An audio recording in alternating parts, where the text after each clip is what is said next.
માગશર સુદ પૂર્ણિમાના લીધે રાજ્યમાં અલગ અલગ ધાર્મિક સ્થળો પર મોટી સંખ્યામાં શ્રદ્ધાળુઓ ઉમટી રહ્યા છે। ત્યારે યાત્રાધામ શામળાજીમાં વહેલી સવારથી જ ભક્તોનું ઘોડાપૂર ઉમટ્યું। ભગવાન શામળિયાના દર્શન કરવા વહેલી સવારથી જ ભક્તોનો ઉમળકો જોવા મળ્યો।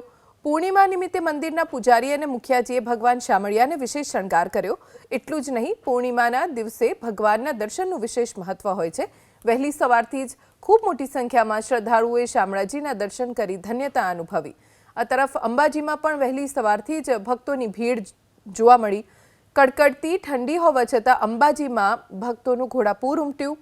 પૂર્ણિમાના દિવસે સવારે મંગળા આરતીમાં પણ ભીડ જોવા મળી। પૂર્ણિમાના દિવસે દૂર દૂરથી માઈ ભક્તો પૂનમ ભરવા મોટી સંખ્યામાં અંબાજી મંદિરે પહોંચ્યા। તો દેવભૂમિ દ્વારકામાં પણ પૂનમના દિવસે ભક્તો પહોંચ્યા।